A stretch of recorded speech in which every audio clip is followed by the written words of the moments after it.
Hello, everyone, and welcome to another episode of Project Peak Performance. And today I'm joined by Dave and Rob as we review episode 2 of a conversation with Stephen James Copp. And sort of the headline on this one was really around emotional regulation, which I know all of us are really keen to get into. But yeah, thought it was a fascinating episode. Really looking forward to discussing it. From my point, there was loads of key takeaways just listening to it again, having been there on the day. But Rob, come to you first. What sort of stood out for you? What was the big thing that came out of that episode for you? Um, I was in it. I listened to again this episode in the gym. When we like released it, and for me, like it's another part that I have so much alignment with what Stephen's about. Like regulating emotions, jumping into fear, reframing everything you're about. Like so much that was in there that like even the five ego states. I think again, Stephen can articulate and tell stories in such a way that you visualize what he's talking about and understand it, rather than it being very clinical in some ways. That sometimes people get explain something, you're thinking still don't get that concept. So, well done for him being a guest again of like getting people to really understand it. We had a good response back from it. I mean, for me, first one, like transactional analysis, he spoke about straight away with my partner Kel doing trained to be a counselor. This is a lot of stuff that she's really into. So those five ego states really paramount, and learning more about that. Obviously, Stephen's next. His book's going to be around a sixth ego state that he feels is out there. So yeah, maybe add into the collection. Yeah. Definitely. Cool. Cheers, Rob. And Dave, what about yourself? I just thought it was it was how we articulated everything. I mean, me and Rob sit in the background and we actually coach people, and there's a lot of knowledge around this thing, and it's very difficult to try and articulate what is actually going on with people and the problematic scenarios they find themselves with. And I found that the five ego states, the way he explained them and what happens when you're in them and why they've occurred, I thought was really good. And I thought it'd be great for the listeners to be able to sit back and go, do you know what, actually, there's many a time I think I'm in parent when I'm in child, or there's many a time this and that's happening. And I think sometimes I've said this time and time again on the podcast, my belief is people who know better do better, and getting that education over to people in a way that's digestible for people who have got no understanding. It's easy for me to jump on with like 5 to 10 years of experience looking at this side of things to understand what it is. But for the average person, what does that mean to them, and what can they do about it? So number one for Stephen, I would applaud him for his articulation and how he goes through things. I also like his mindset and how things how he sees things working, and the answers to some of the questions. And what I really loved coming out of it all was one of the teachings that I really picked up on, and I think is a real gold part of all this, and it was prioritizing number one, looking after yourself first. That's going to be a shock to a lot of people, I think, certainly ones who are locked into these ego states, whether that be parent or whatever else. You're going to find it in parent, you're going to be calmer. But yeah, I think a lot of people struggle with where they are, what they're doing, and just trying to figure out what it is they can be doing. So prioritizing number one was number one for me, and how we articulated it. And I'd love to break down what some of these things mean and why we get into these states. But yeah, that was it for me. The five states and looking after number one. I mean, I suppose we're an adult now, so we're obviously quite comfortable, safe talking about subjects that we enjoy. I mean, the sort of child and parent branched off into two sort of different. There was a sub-state under each of those, wasn't it, that made up the five? But essentially, I'm sure everyone can relate to when they've gone into different modes with different people. But child was very much, I'd put it as a sort of talking up kind of state where you're trying to please others. Yeah. You're being subordinate to maybe your needs, which again goes against what you said, Dave, is important there.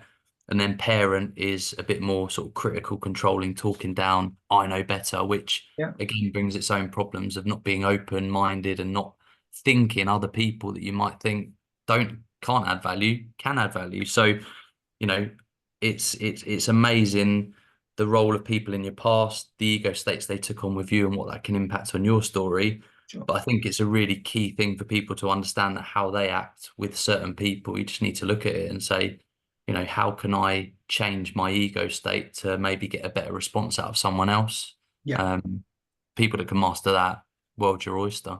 You know, it's really interesting. I chatting to Kat about this last night, and she was talking about, and one of her theories that they were talking about was as a therapist to take on the role of an individual you might be struggling this with, and then but to allow that person to act it out, to then regulate their emotional setup. So yeah, if you are going into therapy and you're talking about, I don't know, an older brother that you get frustrated by, and then like the emotions that come out with that are, like a childlike state.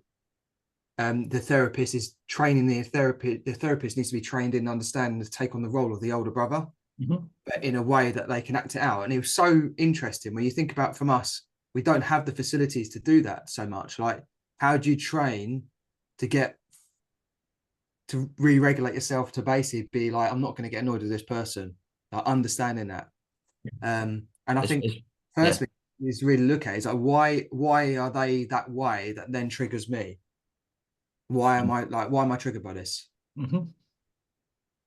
I think what I found fascinating listening to both episodes 1 and 2 of this, and also taking into consideration the vast amount of conversations and knowledge we've got, is I think that we can really, really simplify all of this and to figure out what's actually causing all of these problems. I think if you were to really dig deep, I think there's one reason and only one. And I'm open to discussion, and I'm no psychologist or somebody in a position to tell you. I'm literally going off what I've seen data wise and the stories we've heard and what psychologists and therapists and coaches and mentors are actually trying to achieve. And what they're trying to achieve is to build up a low sense of self. Basically, the biggest problem in the world is people think that they're not good enough for whatever reason that is. Some have been taught, unfortunately, that they're definitely not good enough. Others have found that they were kind of taught they were okay, but failed at early stages and never continued. But ultimately, this whole headspace argument, if you like, for want of a better word, and mental clarity and wellness, as far as I can see, boils down to one thing, that they believe that they're just not good enough. Yeah. I think you've absolutely hit the point there. And the bit I love about this conversation with Stephen is there's no contradiction. The strand runs through it because, we've spoken about emotional regulation. The question that brought out that response was, what is the biggest barrier to someone reaching their potential? And it was their ability to emotionally regulate. And then James asked the question around, how do we bring up the next generation of peak performers? And Stephen's answer was around helping kids grow up with self-esteem, which again sets the foundation for what they need to do later in life. So, he summarized, as we spoke about translating things quite easily, his summary of self-esteem was coming from accomplishments of tasks. So from my perspective, that's looking at, ensuring kids finish what they start. Not making things too easy. There has to be a level of challenge because life is challenging, making things challenging, but praising that effort, really praising that achievement when they do achieve something that wasn't easy. It sounds simple, but as we'll all know, it's not easy to have that clarity at every moment when your kid's doing something that you don't think's right, and having that sort of side of things. So I think you're right in terms of how you boil it down, Dave, and I think a lot of that was backed up with some of the conversation on the episode. Yeah, If you look, sorry, Rob. Dave, I say if you look at like the fundamentals of most therapy setups, like if you look at the main one, like person-centered therapy, you become the expert of your own body. Carl Rogers, you're the expert of your own body, your own mind. So like if you uh the whole idea of the therapist is to say to that person sat in front of is the expert of themselves. I'm not going to dictate how they should be, their mind and that lot. So Yeah. the goal of that really, when you look at it, is to get that person to really understand and center themselves, which you, like you said, back to alignment of self, isn't it? And that's where you get that whole gray zone of everything. It's like expectations versus reality. Yep. Alignment of self, like who do you perceive you are to who actually you are? How do you perceive your life to how your life is? How do you perceive your environments to actually how they are? The relationships you have. So like when you look at that, just alignment of self, if you get those categories all aligned, then you're exactly what you're saying. But I do think like it's a hard one. Like Alex said there, like it's easy to say this, but how do you do it in those moments? Yes. And it's really hard because you're having to then decode and break, like, you break that generational trauma I've always spoken about, like your generational traits of, I'm not going to teach my kids this way because I knew this hasn't aligned myself with it. So I think as well, everyone's having to break down their own barriers of levels of trauma from before or things that might not have been done this way. And ultimately then it's important that, I think Stephen says that people are either driven or dragged. Like that's the motivation, driven or dragged. So, you know, someone growing up with a father that was, making them feel like they weren't good enough and beating them down a bit. It's giving that person a target, a purpose to drive towards something, knowing that that probably is still going to be part of the driver, and not letting them feel like, oh God, I wasn't good enough, and now I'm going to teach that way. That way was effective for me in some way, so I'm going to teach it to my kids and stuff like that. So, how do we give people drive? That's a responsibility rather than, especially when they're not our kids and they're people that might still carry that level of trauma. I think is really, really important. It's ridiculously difficult for a number of reasons. Number one, the limbic system is 90% programmed for pleasure, which is ultimately sex, but it will go to anything else at all that gives you pleasure. It sees new things and things that you don't think you can do as danger. So it fucks them off, basically. And that could be making a cup of tea for the first time. If you've never done one before, you're going to be thinking of burning yourself, getting it wrong, being told everything else. It's so difficult to do, and we're pre-wired this way. We're wired to go towards comfort and away from danger. And to maybe a bit of a case study as to why it's so difficult. Like you said, Alex, if you've had your life experience to this date has been very sheltered, with very limited number of heroes above you. Predominantly parents and relatives are going to be the ones for the most part. But if they were carrying generational trauma, which basically means that their dad spoke to them in a way that, led them to believe that they were no good. And we've got this loop continuing and continuing and continuing from generation to generation of proof, really, because you can look back at your granddad and your dad and your great grand and say, yeah, actually, none of them did anything. This all did actually happen.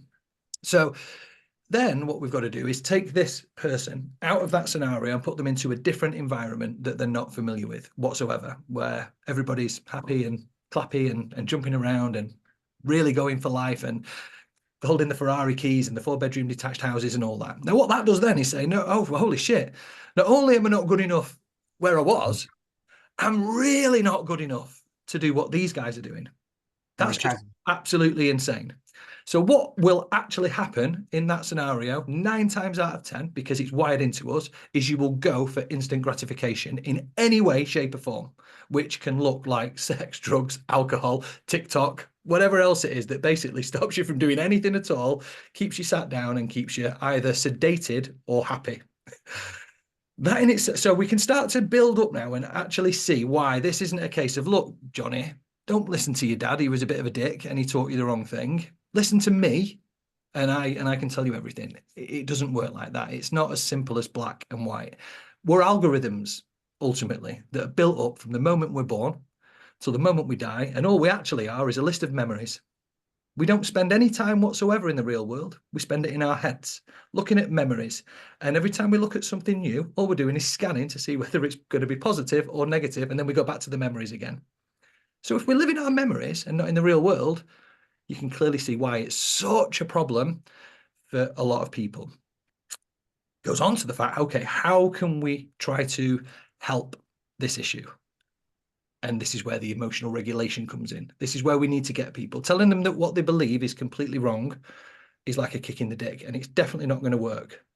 But what we can do is say, look, when you're in these states, let me explain to you why you're in them and how you can help yourself. And I think that's the ticket we need to be jumping on here, and looking at that side of things. There is a cause behind it, but we're probably not the right people to be talking about that to every single person out here. Okay. But discussing this emotional regulation is that's the secondary cause, is the emotional dysregulation. I mean, you talk about how ingrained it is Mhm. with that limbic system. I mean, they talk about habits, don't they? They said you'll never displace a habit. You have to sort of reframe it. Yeah. So I think Stephen Bartlett talks about his father that used to smoke cigarettes, used to have it in his car, side of his car, a glove compartment. First thing, get in, get the cigarette, light it up on the way to work, back from work. Dave's holding up a lolly, so clues on what coming. But yes, they just replaced the cigarettes with lollipops, so the habit was still there. But Yeah. instead of getting a cigarette, it was a lollipop. So that's still ingrained, that habit, but they've just done it for something. They put something different in the way. And I Yes. suppose there's I mean, you guys will of course be very aware of Dr. Steve Peters, who created the chimp paradox. Have you seen the video that he does where he talks about what Steve Peters did with him when he first came into Team Sky? No, no. It's fascinating. So the key word is pink elephant. So when Yeah. I say the word pink elephant, don't think of a pink elephant. What comes into your head pretty much straight away? Letterbox. Okay. But I mean, for Chris Hoy, he felt good. He was the fastest cyclist and didn't feel we needed help. And Steve Peters said to him, "Look, if I say pink elephant, what are you thinking?" He said pink elephant.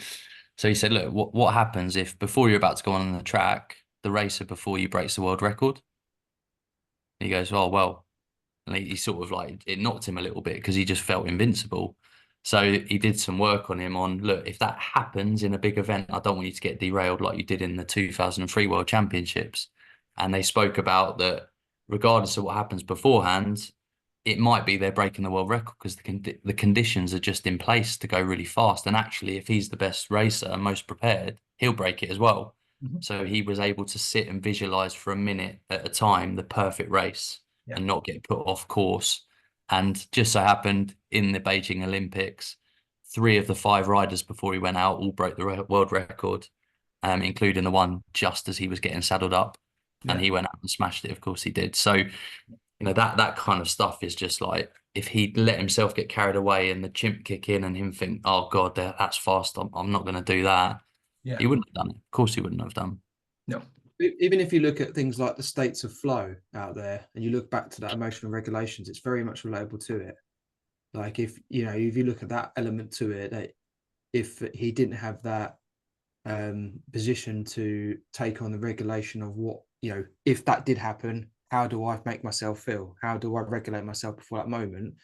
And he's in his head too much, then flow doesn't happen. And if he doesn't have flow, he doesn't get peak performance because we've been evident the fact that the brain needs to quieten down before peak performance is achieved, isn't it? So Hmm. great story. Yeah. I mean, just touching on emotional regulation, I know we're using it as a term, and I know Stephen would have translated it brilliantly on the episode, but for just to break it down for people listening, I've got it down as not being led by your emotions and ultimately being in control of your thoughts and responses. Mhm. I mean, do you guys, where do you feel you sit on the emotional regulation scale, and have you done work on it, or is it something that's just come from experience? What's your thoughts in terms of personally the things that have helped you master that? Okay. Okay, so I've done shitloads of work on this There because we I'm go. the most unregulated I person should have asked that in the first minute. ever. Honestly, the most unregulated person ever. It was either 100 mile an hour or 0 mile an hour. What I've done, I had a bit of a clearer understanding of.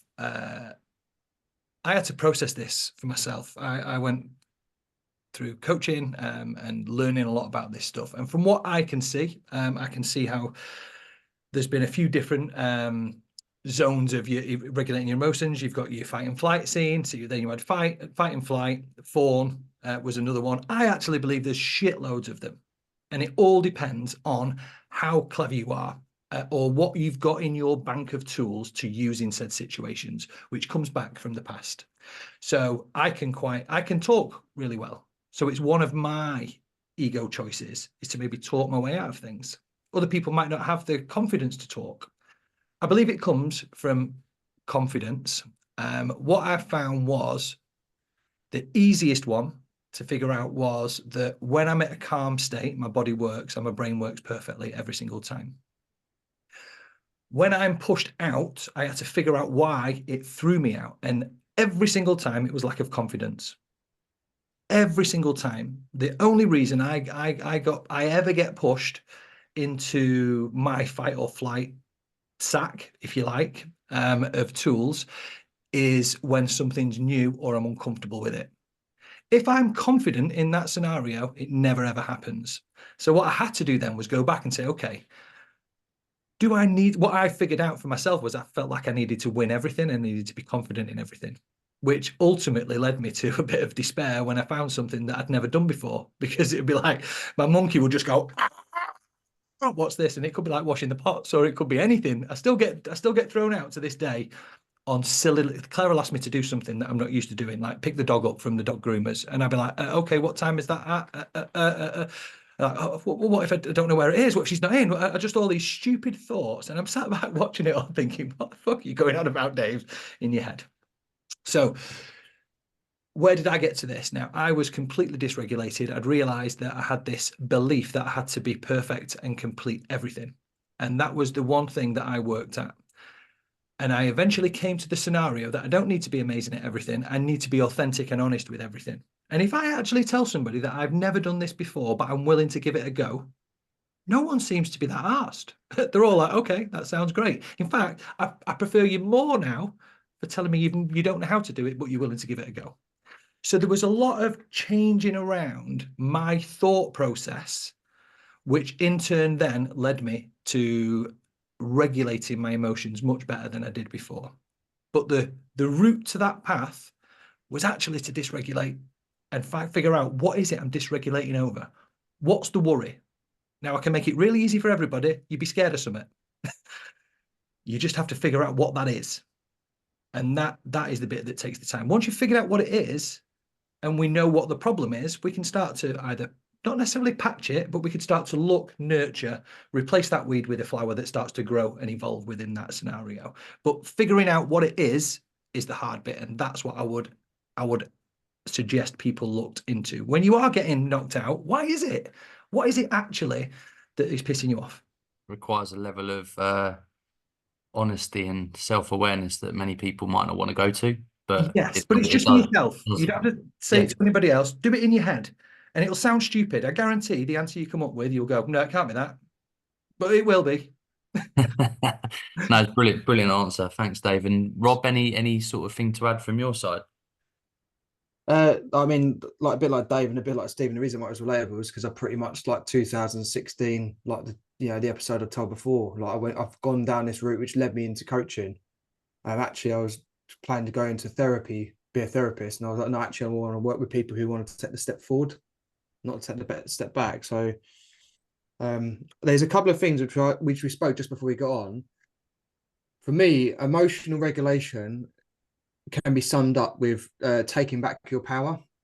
So I always say to people, you've got to hold your power in any situations, whether it's work, family, friends, environments, anything like that. So you hold the power of yourself. And that's not a controlling thing, because that becomes massively back to discipline and accountability towards it. So if you're in a situation at work where you're getting frustrated by the individual because of it, and some of those ego states come out, you need to take back your power, because they hold your power, they hold your emotions, they hold how you're being regulated, etc. So by taking back the power, you're questioning, why am I feeling this way? What am I going to do differently? What's triggering me around this situation? Why am I in this environment? So that pulls you back to the adult like self, because you're questioning the parent and the childlike states you're in. That's the first one. I always say to people, I always say, oh, great, great. And a bit like Stephen said at the end, people I've worked with around mental well-being stuff outside of what I tend to do on my daily work-wise, I always say to some people, say, great, you're now taking back your power. And they feel empowered by it, like naturally, empowered, Yeah. etc. First one, that was the first one. Second one, for me, very much a bit like Dave said around like, yeah, you have to deregulate yourself. You have to, in that change cycle, so many people go down the route of, I'll give you an example. I've done a marathon, yeah? Well, I've done an ultra now. When I started the marathon, the thought of doing the marathon, like, will inspire you to maybe think about doing it, but you need to have the plan of action. And it's the plan of action is the first step.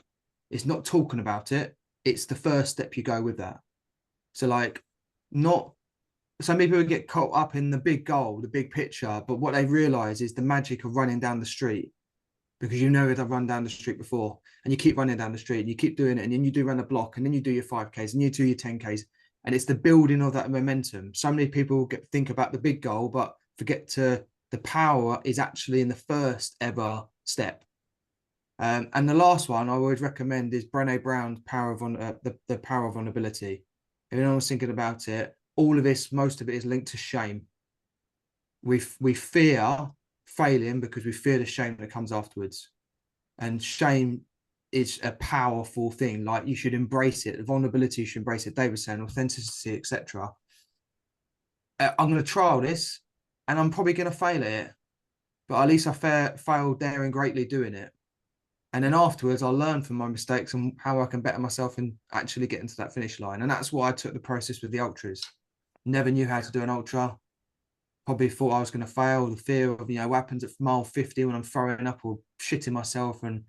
But I thought, I'm going to see what happens in that. And a bit like that, Chris Hoy, what do I do during that moment? Because then I'll learn from it next time not to do that.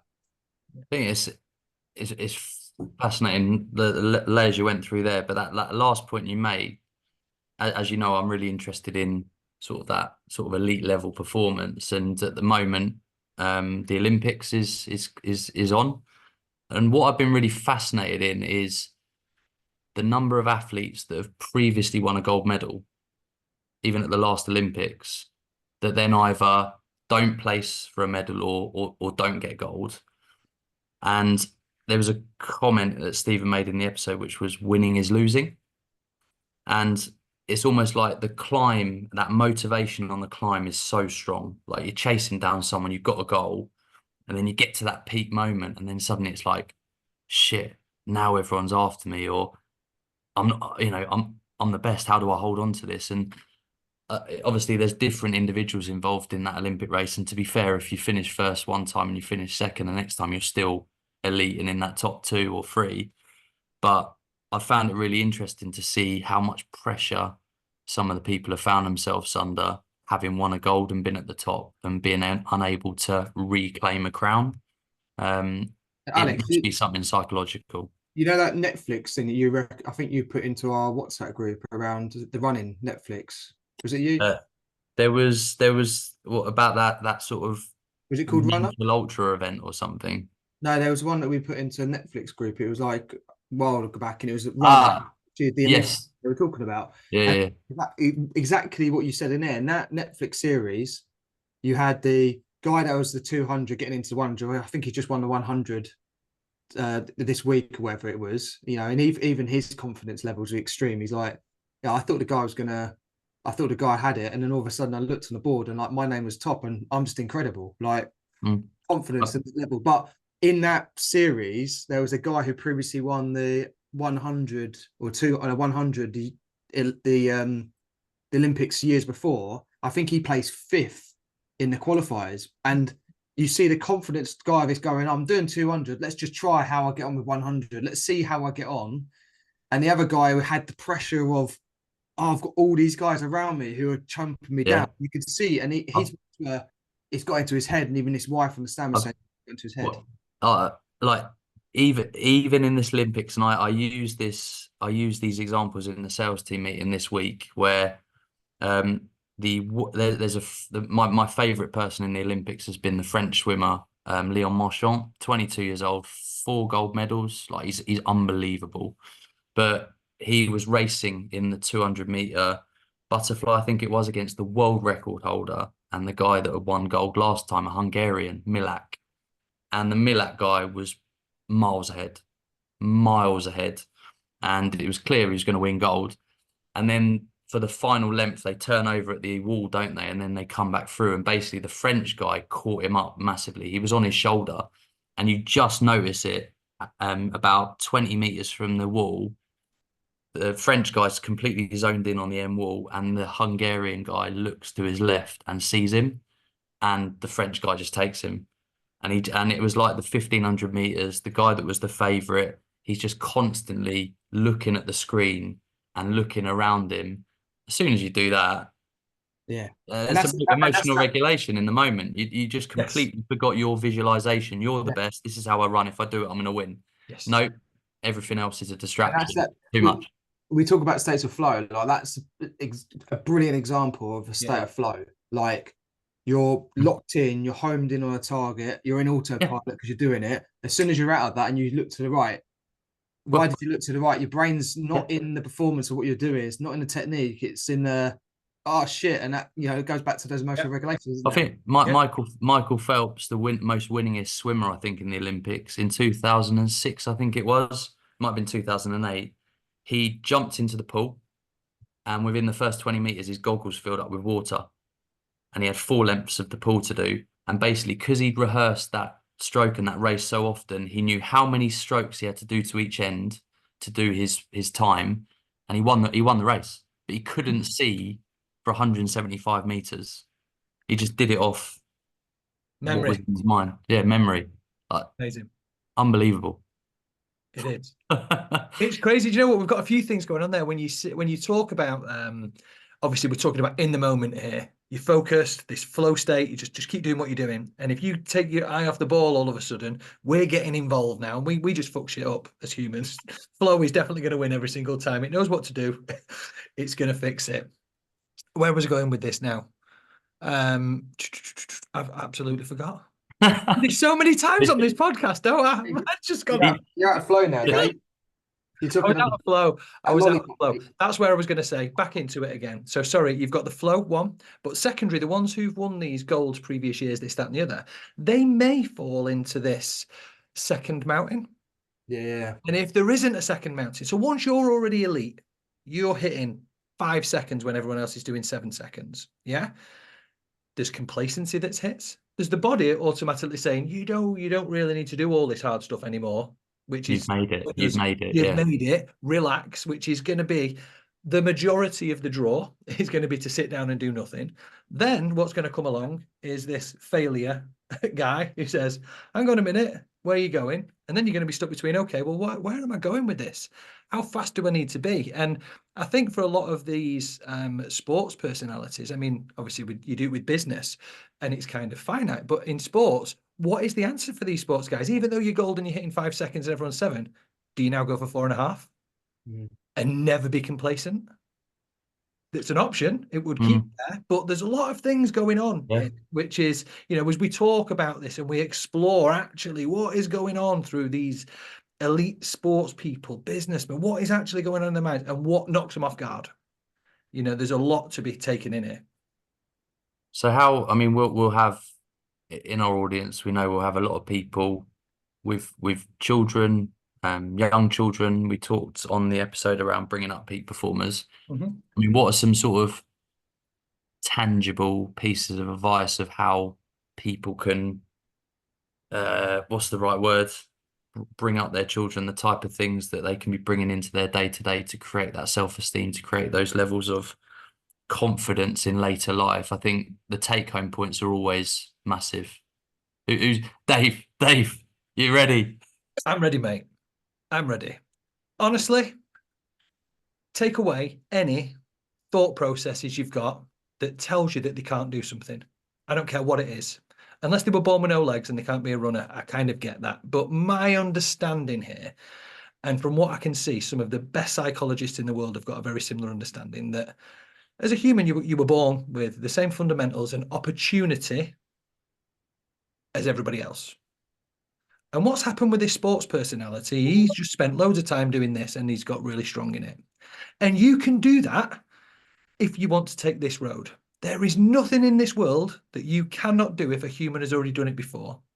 But what it's going to take is determination. And I think the first thing we need to remove are these barriers and restrictions that are told to people, like Stephen was told he was retard, for want of a better word, by his teachers, uneducated parents that have been listening to generations of, not necessarily the best of advice, should we say. But number one, now, if you can do anything with your kids right now, is understand that they have got the world of opportunity behind them, and all we need is the correct environment and the right push, and they can do anything. And I think if we could start there, that'd be the best. And that probably leads into not predetermining decisions for them, making it for them by saying, if you do this, this will happen, because we No want to keep barriers. Yeah. Zero barriers. In fact, the best thing we can do, if you listen to the likes of Jordan Peterson for us, is actually don't give your kids anything. Don't do anything for them. But I'm saying don't do anything as in helping them. I know where he's coming from. But if we can put one thing into our child's mind is, see that sports person, that hero, pick a hero, that sports personality, you can be that person. That's the story you tell yourself then. Stories was a big part of the episode as well. Possible. It's possible. Once you've got possibility, when we start to tell our children that they're not good enough at drawing, for argument's sake, or painting, they think they're not going to anything. Okay, well, if I'm flawed in this, I'm probably flawed in everything else as well. And that's the underlying base of the soup, which creates the problem in the future. Rob, build on that, mate. So like I've got three brothers, four boys, and like so my mum's like, and it was chaotic in our house, but we lived in the middle of nowhere. And I feel like everyone always says your brothers, all you guys do random stuff. You're always doing different things. Like even my job title and how I made my job career was completely random to my brothers. And listen to the episode, it brings it back to that alignment that Stephen talks about, alignment to free child. So you have to understand, like the first is, how do you continue to make sure your children are living in a free childlike state to explore? But the step forward is, how do you model that yourself? You know what I mean? Like that's the bit. If you're listening to it right now, it's the modeling of your behaviors. So, the children, for example, now like Kel and I are sat down and like they do please and thank yous. They have yogurt for breakfast. They ask for their yogurt, like free-range yogurt. They when we go down Dill Seafront, they go park run because they know that we're doing park run. They've now asked me to start doing cold water therapy with them because they see Daddy doing dipping in the thing. Like, but if you were to put me back years ago and the person you see, I wouldn't be doing any of that. They wouldn't be excited about running because I wouldn't have running. I wouldn't probably have a partner like Cal because I wouldn't be running. Wouldn't have yogurt in the fridge because I'll be eating a croissant.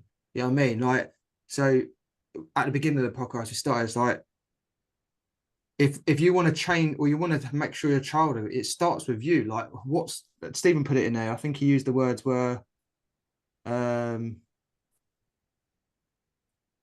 he said, I think it was, who will I become? So like, who will I become? And also like, who do I want my child to be in like 20 years down the line? Not to dictate it. I want my child to be respectful, be in a healthy way, be happy, be joyous. How do then I enable that to happen as a parent? Like if you're sat on the sofa laying there watching TV, what do you expect? The kid's going to sit there and lay there and watch TV. And you get annoyed that they're not out in the playground or in the park, it's because they're modeling off you. I just had like tingles down my spine, to be fair, because we were away last week in Norfolk, and I think it was a Thursday morning. I sort of got up. It was about 6:15 in the morning. Put my running stuff on, and I was like, not sleeping. There's too much going on. I'm just going to get out for a run. And just as I was about to go out, the door opened to my boys' room, and my 7-year-old came out. He was like, "Where are you going, Dad?" I was like, "Just going for a run. Do you want to join?" He was like, "Yeah." So waited on. He got changed, and we went and we did 5K. We ran for about 3.5 of it. But we were chatting on the way around and stuff like that. And we came back, and he was like, "I love running." And like it was like just a brilliant moment. He was like, "Can we do more running when we get home?" Mm. So it was like just seeing that and having that was yeah, quite special. He'll Like, remember that as well in later life when someone, let's say he becomes the man and he sees other men like in who are going to be his employers or whatever else, and he'll see the winners and the losers, and he'll see the ones that are putting the effort in when you don't need to put the effort in necessarily, and he'll remember things like that, and he'll remember things like, do you know what, my dad was the type of guy that actually went out and did this stuff. He's proved to me, he was the one, he showed me. Like Rob said, I could tell my kids now, go to the gym, do this, do that, do that. If I'm Mm. sat in my arse eating crisps all day, they're going to go, okay, Dad, and eat crisps, because it's not monkey here, monkey do. It's monkey see, monkey do. Yeah. Have to see you do it. Be the person you want your kids to become. Yes. Yeah. Be the change in the uh, world you want to see. Cool. Well, anything else, guys, or I think it's a pretty good episode, even if I do say so myself. Yeah, and I one, think we'll wrap that up there. yeah, one last bit I want to point out on it, and this is what I love the most, and it comes to the end of it, and this is the same terminology that Wim Hof said in his event, right? He said, if in doubt and you got fear, fuck it and do it. And I love that last bit. So I want to leave it with people there listening. If you're thinking about doing something new, fresh, you fear it, fuck it, do it. Or in his words, just stick it in. There we go. There's the name of the episode. Stick it in. Yeah. Cool, brilliant, guys. Well, yeah, thanks for everyone for listening in. You've listened to a review episode through Project Peak Performance of an episode with Stephen James Copp on emotional regulation. If you're not following us on the relevant podcast episodes, if you're not on our Facebook group, please, please, please do go and just fuck it, just do it. Get involved. Yeah. And really looking forward to this coming out. Hopefully everyone takes lots away from it. Dave, Rob, thank you very much. Absolute pleasure. Have a great day, everyone. Cheers, guys.